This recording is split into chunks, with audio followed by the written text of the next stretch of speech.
여러분 한번 상상해 보십시오. 여러분이 평생을 바쳐 일궈낸 회사가 있습니다. 그런데 어느 날 밤 조폭 두목이 부하들을 이끌고 사무실에 들이닥칩니다. 출입구를 전부 막고 칼을 꺼내 들고 여러분의 목에 칼을 들이대면서 이렇게 말합니다. 회사 양도계약서에 도장 찍어. 안 찍으면 어떻게 되는지 알지?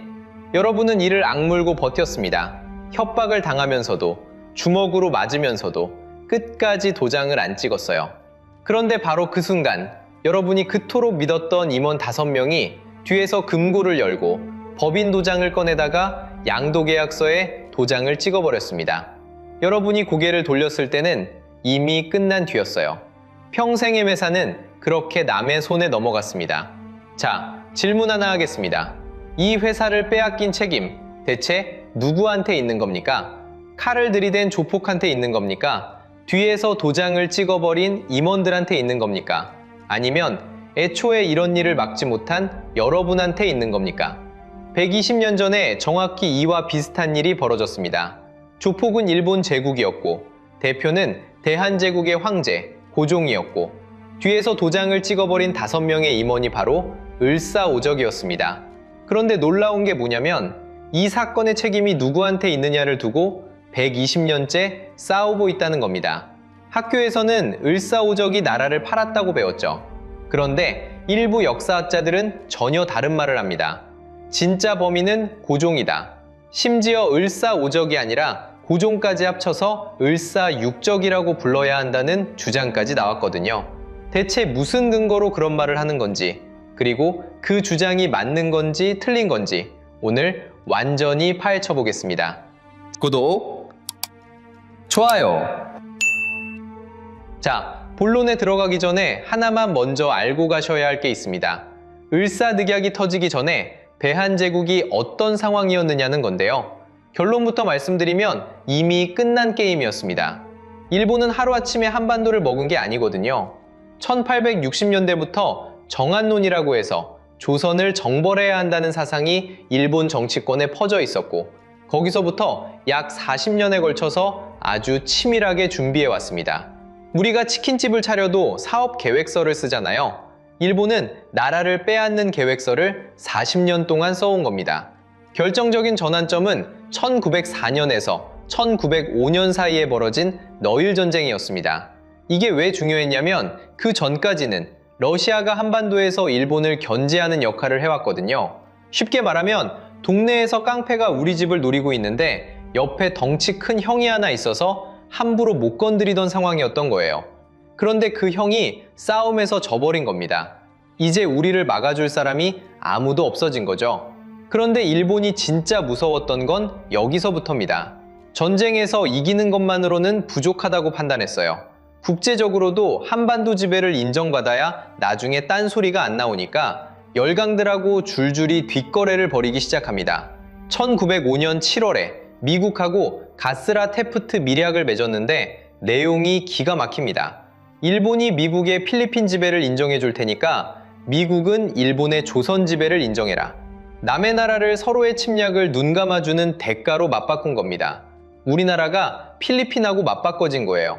한 달 뒤에는 영국하고 동맹을 맺어서 영국의 승인도 받아냈고 9월에는 전쟁에서 진 러시아까지 일본의 한반도 지배를 공식적으로 인정하게 됩니다.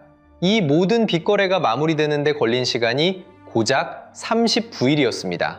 한 달하고 9일 만에 미국, 영국, 러시아가 전부 일본 편을 든 거예요. 그러면 이 상황에서 고종은 아무것도 안 했느냐? 아닙니다. 러일 전쟁이 터지기 직전에 세계 각국한테 우리는 중립국이다. 전쟁에 끌어들이지 말아달라고 호소했습니다. 그렇지만 무시당했습니다. 미국한테 우리나라를 보호해달라고도 요청했습니다. 거절당했습니다. 대한제국은 국제적으로 완전히 혼자가 돼버린 겁니다. 이게 을사늑약이 터지기 직전의 상황이었어요. 이걸 알고 있어야 뒤에 나올 이야기가 제대로 이해됩니다. 1905년 11월 9일 이토 히로부미가 한성, 지금의 서울에 도착합니다. 공식적으로는 일본 천황의 미문사절이라는 명목이었지만 진짜 목적은 단 하나였습니다. 대한제국의 외교권을 빼앗는 조약을 체결시키는 것. 이토는 서울 정동의 손탁호텔에 짐을 풀었고 다음날 바로 고종을 만나러 갔습니다. 일본 천황의 편지를 건네면서 조약에 도장을 찍으라고 요구했는데 고종이 이를 거부했습니다. 자, 여기서부터 이토 히로부미의 전략이 소름 끼칠 정도로 치밀해집니다. 조약 체결을 고종한테 거절당하자 곧바로 전략을 바꿨어요. 11월 11일부터 14일까지 나흘 동안 대한제국의 대신들을 하나씩 따로 만나면서 매수 작업을 벌였습니다. 돈, 관직, 협박, 쓸 수 있는 모든 수단을 동원한 거죠. 동시에 일본군 사령관 하세가와한테 지시를 내려서 한성 시내와 궁궐 주변에 대규모 병력을 배치하기 시작했습니다. 거리에 군인들이 깔리기 시작한 겁니다. 11월 15일, 이토가 다시 고종을 찾아옵니다. 이번에는 아예 조약문을 가져와서 탁 내려놓고 여기에 도장을 찍으시오 라고 했습니다. 고종이 또 거절했어요. 그런데 여기서 이상한 일이 하나 있습니다. 같은 날 고종은 이토를 포함한 일본 사절단 65명한테 대한제국의 훈장인 태극장과 팔괘장을 등급별로 나눠 수여했거든요. 조약은 거부하면서 대한제국 최고 등급의 훈장을 안겨준 겁니다.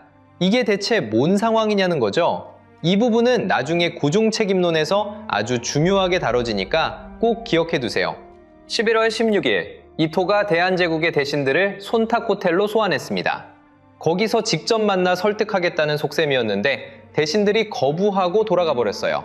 같은 시간에 일본 공사 하야시는 외부 대신 박재순을 따로 일본 공사관으로 불러서 압박했는데 박재순도 이때만큼은 거절했습니다.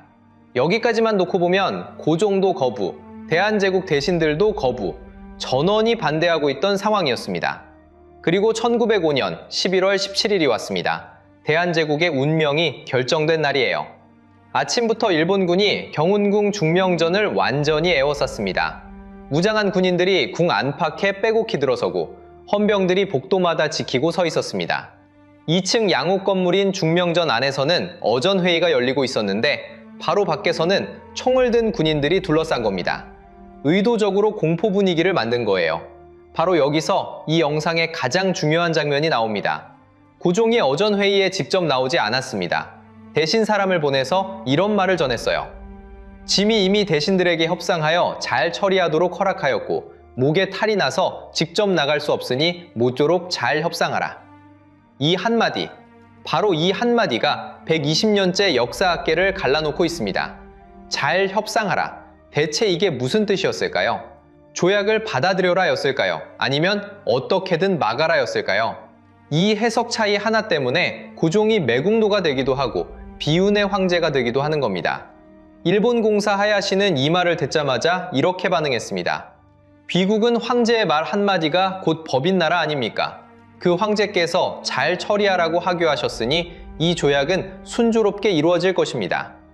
일본 측은 이걸 고종의 도미로 해석해버린 거예요. 어전회의장에서 이토 히로부미가 대신 8명을 한 명씩 불러세워 찬성이냐 반대냐를 추궁했습니다. 참정 대신 한규설이 가장 먼저 일어나 격렬하게 반대했어요. 소리를 높여 통곡하면서 절대 안 된다고 버텼습니다. 그때 이토가 뭐라고 했는지 아십니까? 너무 때를 쓰거든 죽여버리라. 이 말과 함께 일본 헌병들이 한규설을 별실로 끌고 가서 감금해버렸습니다.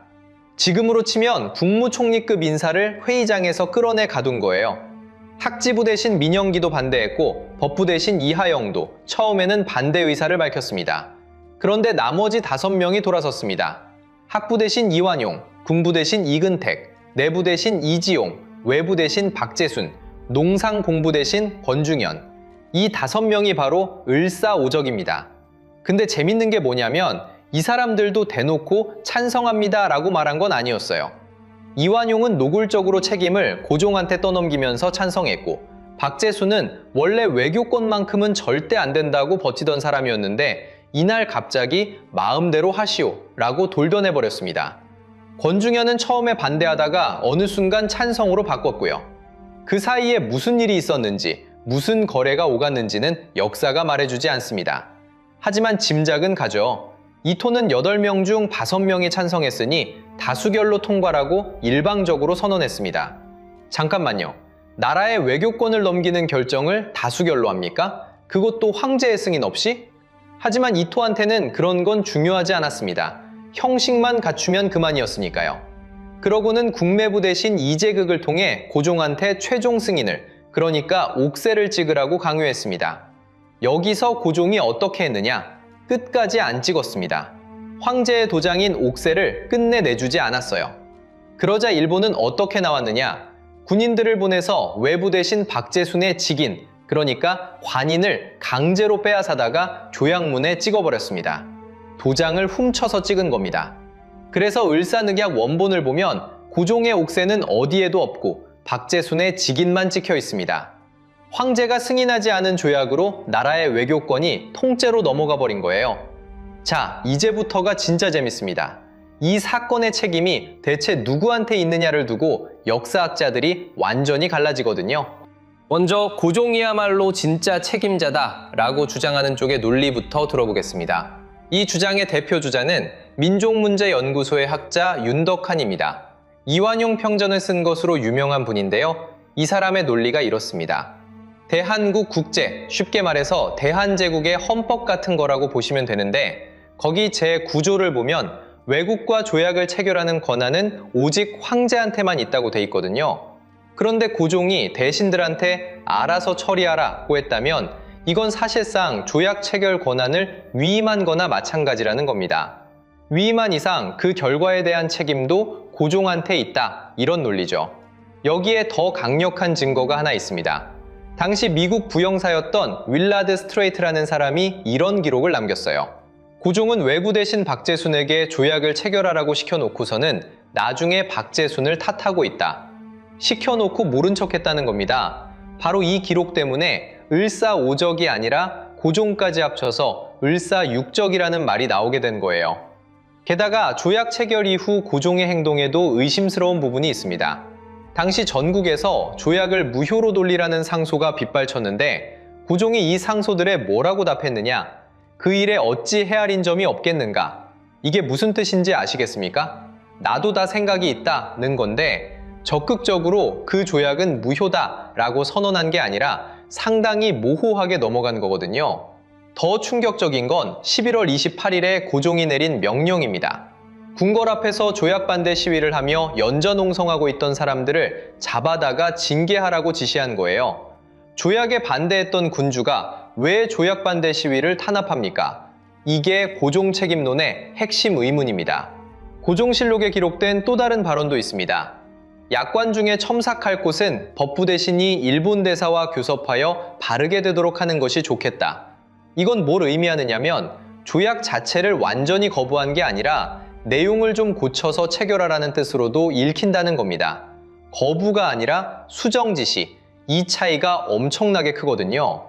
여기까지 듣다 보면 고종이 정말 매국노 아닌가 하는 생각이 들 수도 있습니다. 그런데 잠깐만요. 이 주장에는 아주 치명적인 반박이 있습니다. 그리고 이 반박을 듣고 나면 생각이 완전히 달라질 수도 있어요. 반박의 출발점은 가장 단순하면서도 가장 강력한 물증입니다. 조약문에 고종의 옥세가 찍혀 있지 않다는 사실이에요. 전제군주 국가에서 황제의 도장이 없는 조약은 성립 자체가 안 됩니다.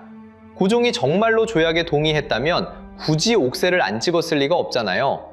도장 하나만 찍으면 끝나는 일을 끝까지 거부한 건 그 자체가 가장 강력한 반대 의사 표시였던 겁니다. 그리고 고종이 어전 회의에 안 나간 게 동의의 표시였느냐? 그것도 아닙니다. 고종은 회의를 아예 중단시키려고 국내부 대신 이재극을 급히 보냈거든요. 그런데 이재극이 가는 도중에 일본군한테 붙잡혀서 감금당해버렸습니다. 회의를 막으려고 사람을 보냈는데 그 사람이 중간에서 납치된 거예요. 이건 고종이 조약 체결을 적극적으로 저지하려 했다는 직접적인 증거입니다. 잘 협상하라는 발언도 다시 생각해 볼 필요가 있습니다. 궁궐이 무장군인들한테 포위된 상황에서 황제가 대놓고 할 수 있는 말이 뭐가 있었겠습니까? 절대 안 된다고 직접 나섰다가는 자기 목숨이 위험해지는 상황이었거든요.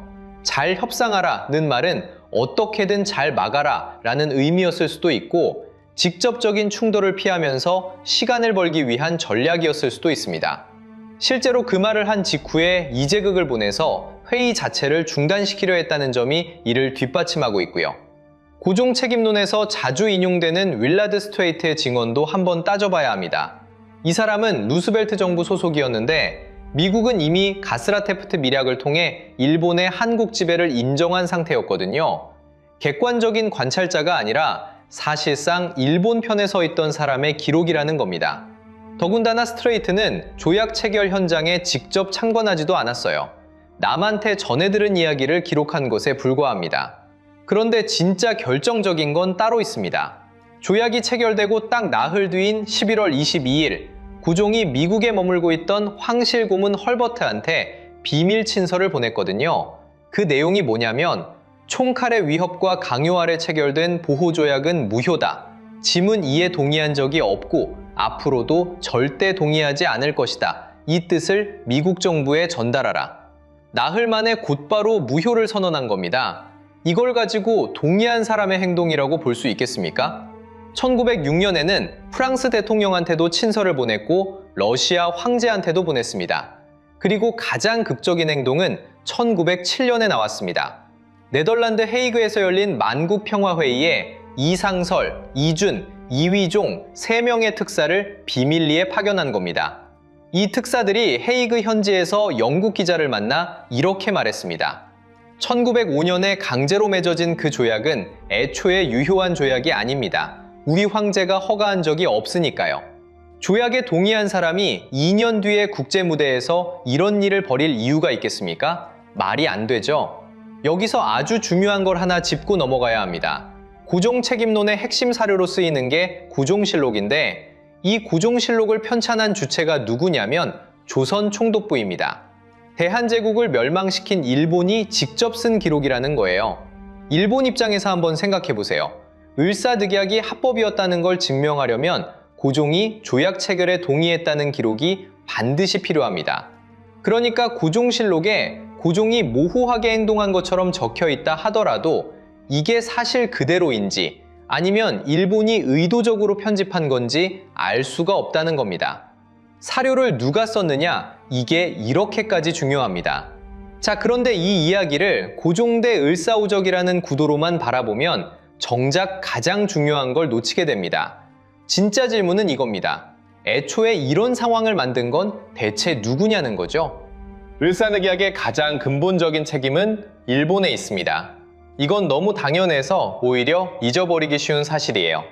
일본은 40년 동안 한반도 침략을 계획했고 청일전쟁에서 이겨 중국을 몰아냈고 러일전쟁에서 이겨 러시아를 제거했으며 미국이나 영국하고 뒷거래를 해서 국제적 승인까지 받아낸 다음에 군대를 동원해 조약을 강제한 겁니다.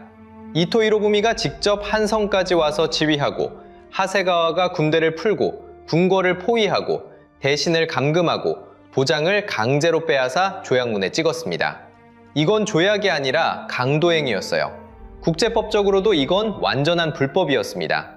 고종이 전권대사를 임명하지 않았기 때문에 조약을 체결할 법적 자격을 가진 사람 자체가 존재하지 않았고 황제의 서명이나 옥세가 없었으니 비준 절차도 빠져 있었으며 군대로 궁궐을 포위한 상태에서 체결됐고 심지어 조약의 제목조차 없었습니다. 정식 조약에 갖춰야 할 조건을 단 하나도 충족하지 못한 거예요. 이걸 국제사회도 인정했습니다. 1906년에 프랑스의 국제법학자 프랑시스 레이가 을사늑약은 무효라는 논문을 발표했고 런던타임즈는 이토의 협박에 의해 조약이 체결된 과정을 상세하게 보도했습니다. 1963년에는 UN 국제법위원회가 강압에 의해 무효가 되는 조약의 대표적인 사례로 을사늑약을 꼽기도 했고요. 전 세계가 이건 불법이었다고 인정한 셈입니다. 그러면 을사오적은 어떻습니까? 바로 이 대목에서 한 가지 사실을 꼭 기억하셔야 합니다. 같은 회의장, 같은 날, 같은 위협을 받으면서도 한규설은 통곡하며 끝까지 반대했습니다. 민영기도 반대했고요. 같은 상황에서 누군가는 반대하고 누군가는 찬성했다는 건 을사오적의 선택이 피할 수 없었던 것만은 아니었다는 걸 증명해 줍니다. 한규설은 일본 헌병한테 감금당하는 고초를 겪으면서도 끝까지 버텼는데 이완용은 책임을 황제한테 떠넘기면서 보장을 찍어줬거든요. 바로 이 차이가 핵심입니다. 특히 이완용이라는 인물은 주목할 필요가 있습니다. 이 사람은 1905년 외교권을 넘긴 을사오적의 이름이 올라가 있고 1907년 고종을 강제로 퇴위시키고 군대까지 해산시킨 정미칠적에도 들어가 있고 1910년 아예 나라 자체를 일본에 넘겨버린 경술국적에도 포함되어 있어요. 외교권을 빼앗기고 황제를 끌어내리고 나라를 통째로 넘기고 나라를 팔아넘기는 3번의 결정적 순간에 전부 이름을 올린 유일한 인물입니다. 이건 단순히 강압에 못 이겨서 어쩔 수 없이 한 게 아니라 스스로 적극적으로 선택한 거라는 방증이죠. 원래 반일 성향이었던 사람이 어느 순간 완전히 돌아서서 가장 열성적인 친일파가 됐다는 것. 이건 상황의 문제가 아니라 그 인간 자체의 문제였습니다. 결국 을사늑약의 책임은 어느 한 사람한테만 있는 게 아니라 여러 겹으로 나뉘어 있습니다. 가장 바깥쪽에는 19세기에서 20세기 초에 제국주의라는 시대적 구조가 있었습니다. 힘이 곧 정의였던 시대, 아프리카 대륙의 90%가 유럽 식민지로 전락해 있던 시대에 약소국 대한제국이 살아남기란 구조적으로 거의 불가능에 가까웠습니다. 그 안에 일본이라는 직접적인 가해자가 있었고 미국과 영국, 러시아 같은 열강들이 일본의 침략을 사실상 승인해준 공범으로 자리 잡고 있었습니다. 그 다음 층에 을사오적이 있습니다. 총칼이 겨눠진 같은 자리에서 한규설은 통곡하며 끝까지 버텼고 민영기도 끝내 고개를 숙이지 않았어요.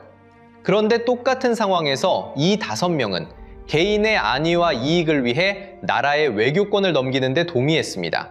누군가는 버텼다는 사실 자체가 이들의 선택이 결코 불가피하지만은 않았음을 말해줍니다. 그리고 고종한테도 구조적인 책임은 있습니다. 전제군주로서 국가 운영의 최종 책임자였으니까요. 고종은 재위 44년 동안 수많은 기회가 있었습니다. 가보개혁, 광무개혁 등 근대화 시도가 없었던 건 아니지만 번번이 중도에 흐지부지되거나 제대로 뿌리를 내리지 못했어요. 일본이 메이지 유신으로 군사력과 산업을 동시에 키우는 동안 대한제국은 자체적인 군사력을 갖추지 못했고 외교에서도 러시아에 기댔다가 미국에 기댔다가 하는 줄타기 전략에만 의존했습니다. 결국 러시아가 지고 미국이 등을 돌리자 기댈 곳이 하나도 남지 않았던 거죠.